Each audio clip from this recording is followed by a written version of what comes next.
Well, hello everyone, and welcome to the podcast. I am absolutely thrilled that you are here. My name is Billy Dees. If you have never checked out our podcast before, we are primarily a commentary and an interview podcast. You can find the Billy Dees podcast pretty much anywhere podcasts are found, and one of those places is Goodpods. If you haven't had a chance yet, check out some podcasts with your friends over at Goodpods. On the studio line with me today, I have Kristy Mickelsen. Kristy, welcome to the program. Hi, and thank you for having me. That is, I'm envious of that headset. I got to tell you, that looks mighty fine. You sound Well, thank you fantastic. so much. Yes, you sound fantastic as well. Let me tell the audience a little bit about you. Okay. Kristy is a 43-year-old wife and a mother whose passions include her two autistic children, reading and writing. Kristy is the author of the book, A Christmas to Remember. This book, though, is more than just a Christmas story, shall we say.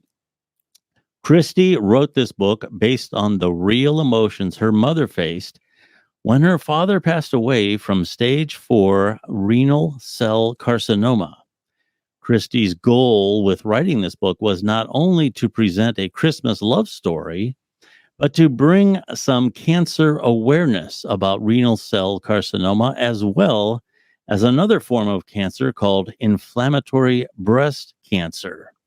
A Christmas to Remember not only talks about what a cancer patient goes through, but also the feelings that a spouse goes through after the loss of a loved one. So there's a lot to cover there. Now you're in Texas now, right? Yes, I'm in Amarillo, Texas, actually. Okay. And you were originally in California. How did you make the trek over to the Oh, great state wow. of Texas? Well, I originally grew up in Riverside and then as an adult moved over to Hesperia. But then when the pandemic started, my husband lost his job and he got a job opportunity here in Texas. And we said, you know what, let's go for it. And truthfully, it's been the best decision we've ever made. Yes, I haven't been to Texas, but the stuff that I'm hearing about it is just absolutely fantastic. So I'm really happy that you're happy in Texas. I got Thank to you. tell you, I'm in Ohio, and Ohio kind of gets a bad rap for bad weather. I mean, the area up around Lake Erie is called the Snow Belt, and they do get some bad winters. Down where we are, it's not so bad. January and February, though, can be brutal. And my wife and I have talked about, as we've gotten older, I don't so much want to go to Florida, but like out where you are, Arizona, one of those kind of places, may not be so bad. Let's Don't talk a get me little. wrong, Amarillo does have some strange weather, let me tell Oh, you. yeah? I'm used to the high desert where it was 118 degrees during the summer. The summers here are 95 with some humidity. And then let me Yeah. tell you, my first winter here, wow, we had what they call the snow vid, where everything froze over, pipes froze over, Oh, really? people without Wow. power for months. It was crazy. So my first winter here was absolutely insane. Oh, I remember that. Yeah, they had a failure to the power grid or something. Was Yes, that the yes. one? Okay. Wow. All right. Let's talk a little bit about cancer, because this is something that the book deals with, and it's been an issue for you and your family. So that was obviously one of the reasons why you wrote the book. Tell us a little bit about what stage 4 renal cell carcinoma is and how has that impacted you and your family? Well, stage 4 renal cell carcinoma is actually kidney cancer, and it's at the very last stage of it. Basically, what started my writing this book was my father had it. He was diagnosed in 2004. And when he went in, I'm just going to get a little serious with you. He went into Sure. the doctors because his testicle was swollen and he was hurting to urinate.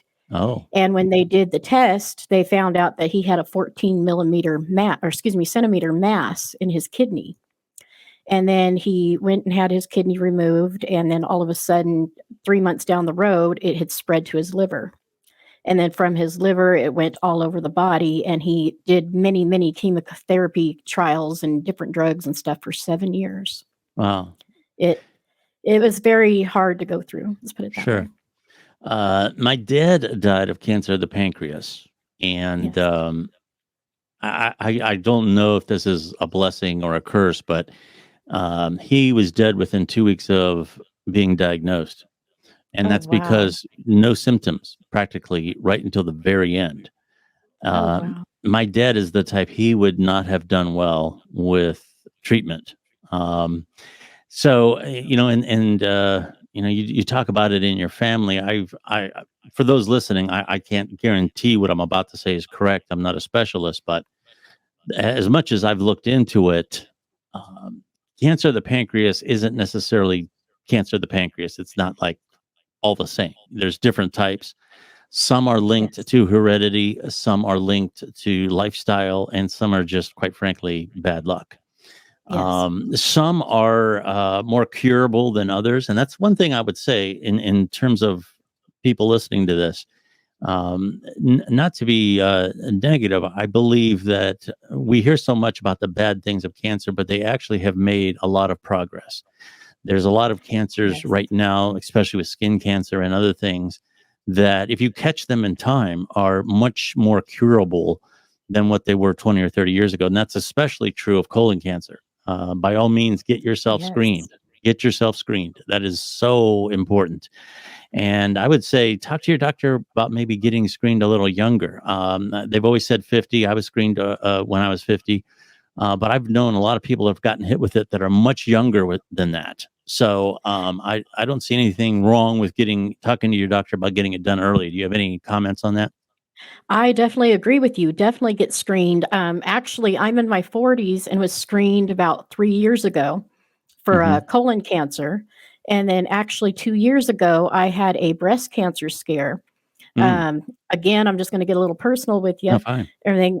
I had a lump on the outside of my breast that had turned my breast purple and everything. And Oh, that was one of the main symptoms of inflammatory breast cancer. And that's where part of my book came in was for 2 weeks straight, I was scared.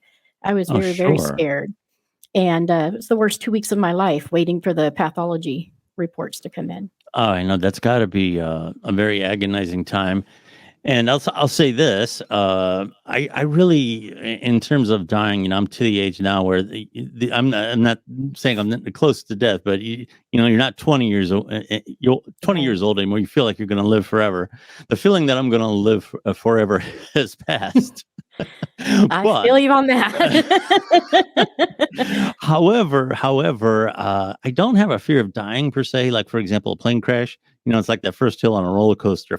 Boom, it's done. It's done. It's done. One bad day. I do have a fear of going out a piece at a time, an inch at a time. I think that's Yes. probably a lot of people's fear. There's pain involved, where you're just sitting around waiting for the end to come, and that can be a very difficult time. I have been through it, so I do feel you on that. You hinted a little bit as to how this related to you writing the book. Let's talk a little bit about the idea of writing first. Okay. Is writing something that has always been in your blood? Like when you were in school, you really felt the urge to write something, or is this something that's more recent? Where did the passion for writing come from? Actually, when I was in high school, I used to write silly little stories for my friends. We'd come up with some goofy things. But then as an adult, I found it to be a way for me to escape my everyday, I guess you could say, stresses. Uh-huh. Um, I have 2 kids on the autism spectrum, and that's a very hectic life. And then again, my father had cancer, so I was one of his caregivers. And so at nighttime, I would sit and write journals all the time. Well, in 2018, I was writing one of my journals, and my son came in and he's all, "Mom, have you ever thought about writing professionally?" I was like, "Ah, son, I'm not very good at that kind of thing. Yeah. No, no, no." And he's all, Mom, come on, please, just try. Come on, no, no, no. And then all of a sudden he looked at me, and this is what got me to writing actually. He looked at me and he goes, "Well, if you can give up on your dream, I guess it's okay for me to give up on my dreams." And I went, "Oh, no, no, no, no, No, no. no, You are no. not going to pull that on me." So I went ahead and wrote my first book, which was actually a little novella called 9 Months to Autism, and it's about my kids. Mhm. And so I went through publishing houses, and a lot of it was things I just didn't agree on. I wanted to have control of my own stuff because it's coming from my personal life. Yeah, And so I went ahead and indie published them. And then they went from there. I didn't expect it to sell. I just wanted to prove to my son, hey, don't give up on yourself. sure. And then all of a sudden, I'm making sales on it. I was like, well, if that sold, I wonder if the next one would sell. And I wrote a book called Lady for Hire. And all of a sudden, people were in love with that book. And then I Really? wrote A Christmas to Remember. So Awesome. that's how I started.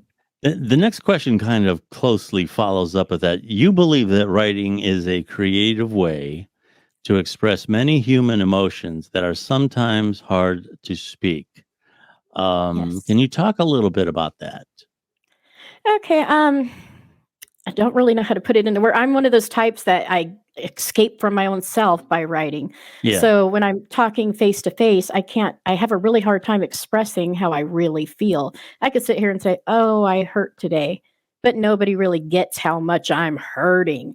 But when I sure. write it down on paper, I can express every inch of the pain and the details and, oh, I'm in love today. And I could express how much I'm in love. It's just easier for me to express myself when Sure. I'm writing. I guess a good way to illustrate that from my perspective, I've written some short stories and I've dabbled in it. I've never done anything like you've done, but I have done stand up, and Oh, yeah, for some reason it's a lot easier. And now, of course, you embellish the truth a little bit when you're on stage, but yeah. still, but still, you can talk about things in front of an audience that you would never tell one on one. And I that's an interesting dynamic as to why that happens. Maybe you can kind of adopt a persona, maybe that you're not really. The audience knows there's a little bit of creative license involved, so the audience doesn't know where the truth ends, and Exactly. uh, but yeah, so I understand that aspect of that, and especially when you're dealing with very heartfelt personal Yes. experiences, it's a lot easier to do it in a story form.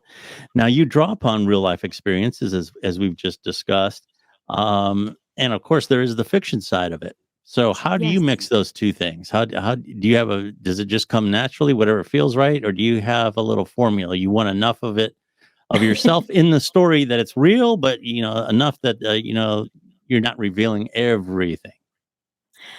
Pretty much, this is going to sound a little silly, but late at night, I'll be laying in bed and then I'll be thinking, oh, what a day I had today.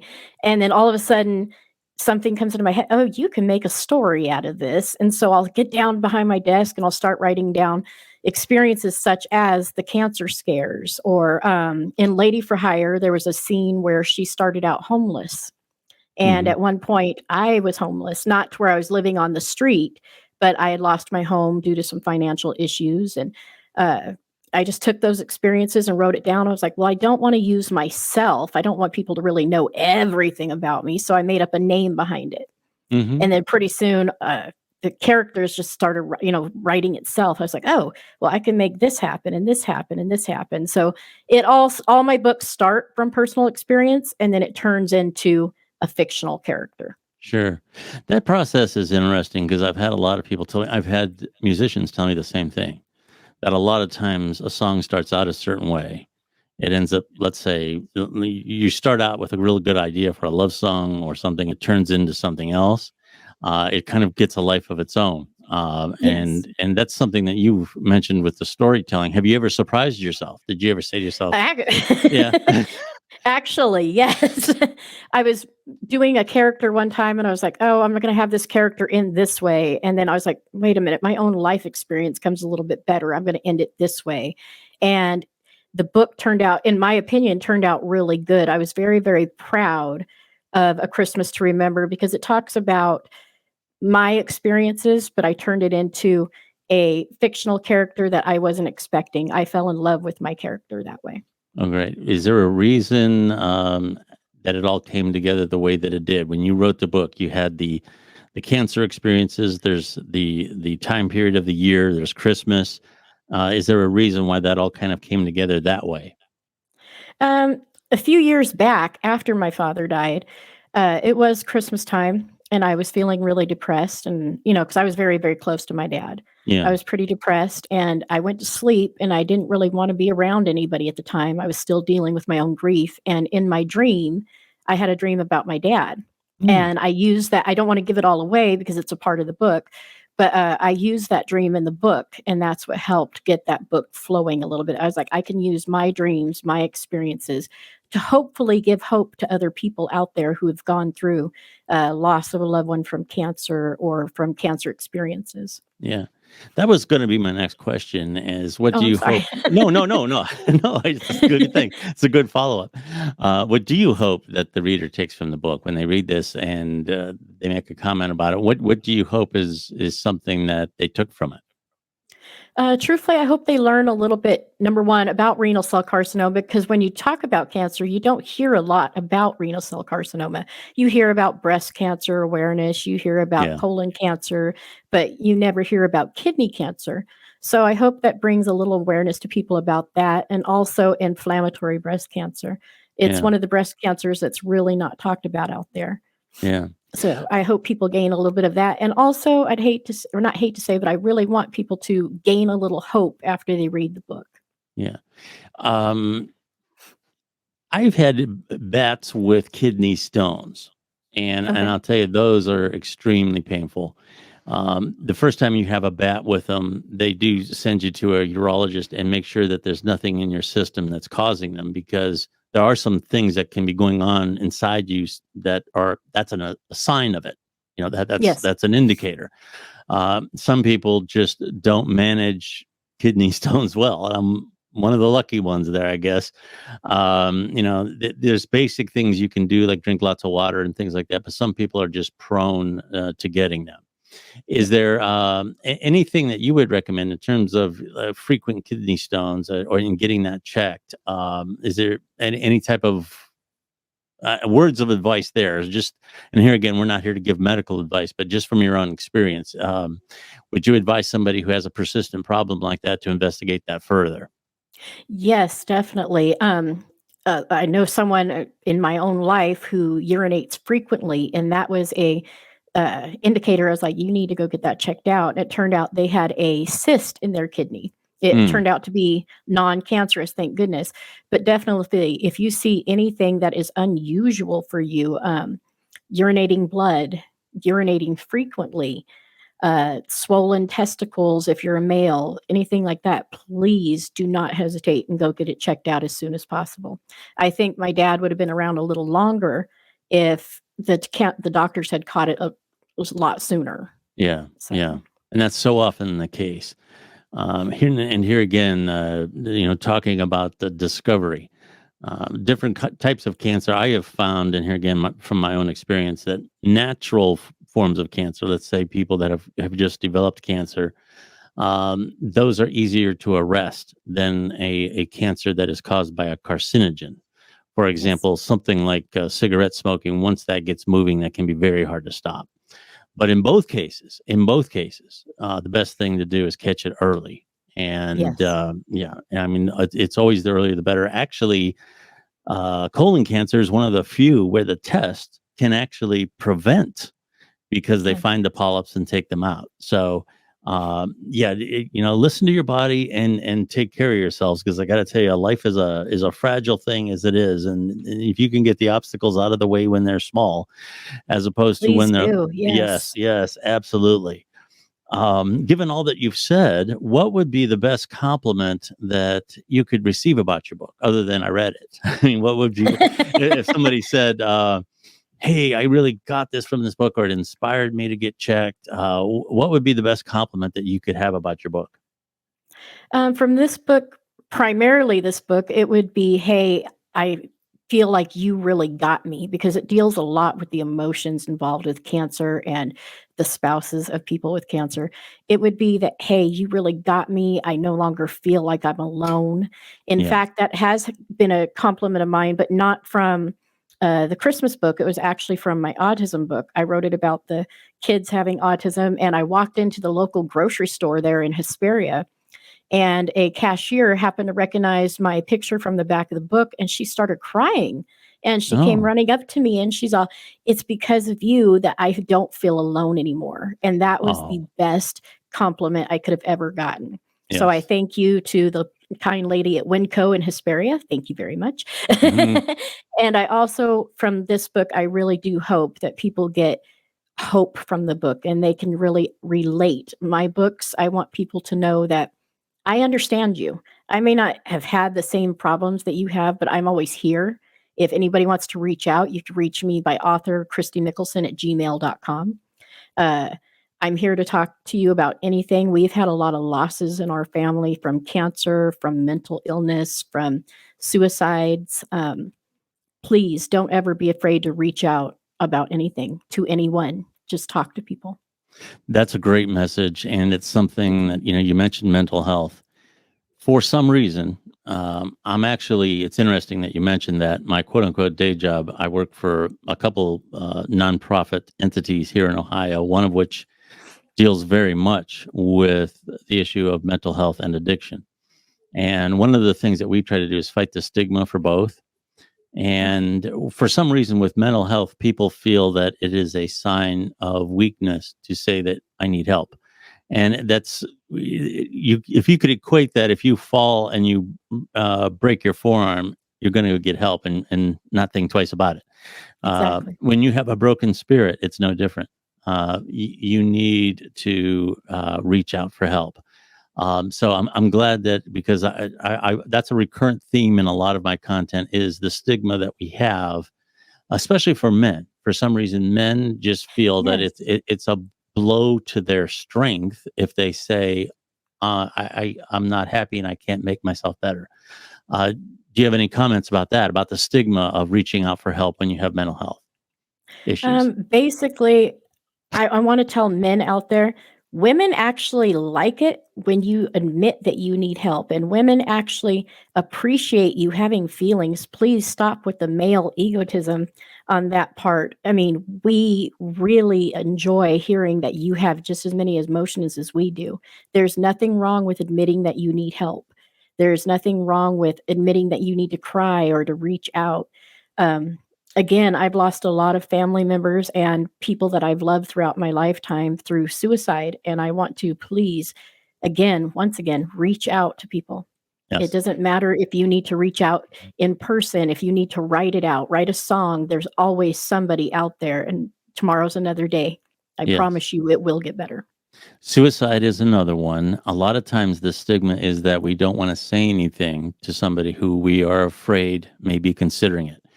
And the research on this is pretty clear. If you notice that someone is exhibiting signs of self-harm, Yes. by all means say something. I know a lot of times people are afraid to say something because they're afraid the very act of bringing it up is going to cause a danger. Well, the fact of the matter is if they're considering it, they're already considering They're it, and ready. and saying nothing is the absolute worst thing you can do.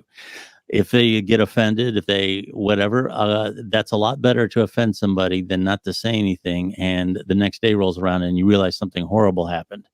Yes. It's always better to say something. Would you agree with that? 100%. I Yeah, mean, I have actually, I hope I don't offend anybody from saying my experience here. I have lost some very close people again. One of them happened to be a fiance of mine way back, goodness, way back in the day, yeah, everything. But he was just feeling very depressed in life. And I knew something was wrong back in the day, but I never connected it. And now I wish I would have said something way sure. back then. And you have to approach it the right way. I mean, that goes without saying. You don't want to simply blurt out, "Hey, you're not planning on killing yourself, are you?" I mean, you don't want to do that. But Exactly. but Yeah. if you approach something, "Hey, I noticed you're not acting right. You said some things there that make me a little nervous. You're not planning on harming yourself, are you? If you are, let's talk about it." That type of thing can save someone's life. Yes, And 100%.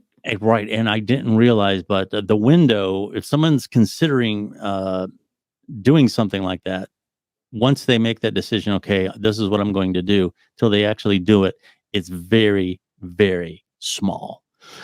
So you have to, say something. It's always better to say something, and then you don't have to second guess yourself. And that's not to say that you might say something, and something like that might end up happening anyway. Some Yes. people are you just simply cannot correct the course with all the best of intentions, but making an effort, letting them know that someone cares is always a good move. The research on this is very clear. You mentioned your novella, 9 Months to Autism. Do you want to talk just a little bit about autism and what that is, and a little bit about what that book is about? Okay, 9 months to autism again was about my children. Both of my kids are on the autism spectrum. My son is high functioning, and my daughter is moderate severe, which means she has a little bit more troubles in daily life. She needs help with showering, reading, cooking, things like that. People always ask me, what is autism? Autism is a cognitive disability. Basically, they don't think the same way that we do. We can sit here and listen to a direction from each other. Like I could tell you, Bill, can you get me a cup of water? But with my kids, they need pictures pretty much to understand. They think in pictures, and that's all autism is. It's a different way of thinking. It's not an illness like a lot of people think. It's not, oh, they're crazy people. It's just a different way of thinking and a different way of living, pretty much. Interesting. That's another thing here again that a lot of people don't understand. So yeah, I got to tell you, your books have an impact not only in terms of storytelling, but to bring awareness to these issues. I think that's Thank you. a really good combination. And I wish you very well with these projects. And Thank anytime you'd you. like to reach out to us, be sure to do that. Thank Um, you so much. oh, you're very welcome. Let's start with the books. Where can people find the books? Amazon, I presume. Amazon and other online excuse me, wow, other online retailers such as bnn.com, Hoopla, Smashwords, they're out there just in different retailers. And to let people know, the two books that we're talking about here are A Christmas to Remember and 9 Months to Autism. Is there another title you want to mention? I know there was a couple others. Lady for Hire is actually out there, and that seems to be the fan favorite because it's romance with a little bit of suspense in it. Hmm. And then in October, I'm hoping to release the part 2 to Lady for Hire called Boss Lady. Great. And that one's gonna have, romance, suspense, lots of sex, people coming to read about Oh, it. they're interesting. I've been trying to get an erotica writer on the podcast, and they seem. That's probably a bad way to say this. They seem really hot at first. They want to come and talk about it, and then all of a sudden they get cold feet, and I don't know why that's happening. But I um I actually wrote an essay. I'm going to have to find it online for an erotica website where I talked about the difference between erotica and porn. And the last that they contacted me, they said that had like a 60,000 reads. It was unbelievable. Oh, wow. And so that's something that if there's that much attention to it, I'd like to bring it to the podcast. So if you do one of those, keep us in mind because I'm still I'm trying. actually writing an erotica called Hot Texas Nights. I'm in the middle of that one. Well, that I I got to tell you, that sounds interesting. So you're definitely gonna have to pay us a visit again. The author's name is Kristy Mickelsen. Now that's Kristy with a K, and it's Mickelsen with an M, as in Mary, not Nicholson, but it sounds just like Nicholson. So it's Kristy Mickelsen. That's the author's name. She spoke about where you can find her books. Where can people find you online? I presume you have a website, and I know you're on Twitter. That's where I'm on. So do you want to talk a little bit about where people can find you online? Sure. My website is actually www.kristymickelsen.com.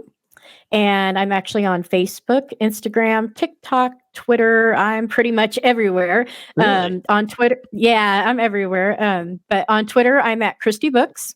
Instagram, it's Kristy Mickelsen 43. And then again, I think TikTok is Kristy Mickelsen 43 too. But if you do a name search, I'm right Yeah. there. And then you can always contact me through my website. Again, that's kristymickelsen.com. And pretty much get a hold of me on email too, author Kristy Mickelsen at gmail.com. Kristy, fantastic interview. Thank you very much for being here. Do check her out, Kristy Mickelsen, the main title that we're talking about today, A Christmas to Remember. Thank you so much for being here, Kristy. Thank you so much. And may I add one more small little thing? I just kind of want to Absolutely. Go I right want to ahead. plug one little thing. I'm actually going on book tour with a debut author named Kat Satava in March. We're going to start here in Amarillo, and we'll be going to different states. And I'd hope everybody checks us out when we hit your state. We'll be announcing our cities and states at the end of this month. Okay. Are you coming to Ohio by any chance? Hey, if you want me there, I'm there. All right. Well, very good. Kristy, thank you so much for being here. Thank you. You're very welcome. I have a pleasure having you. Just a little reminder, you can find me on Twitter, and real easy to find on Twitter at Billy Dees. I also do the TikTok thing, although I don't have the time to do them all well. So between the podcast and everything else, I give most of my attention to Twitter. But I would have to say TikTok comes in a close second for podcasting. At least it has by my experience. There's a lot of successful podcasters on there. And authors, any type of creator, musician, creator, it's a great space. TikTok is a great space for it. Thank you very much, Kristy, and to the people listening, thank you very much for checking out the podcast today, and we will be back again next week. Thank you.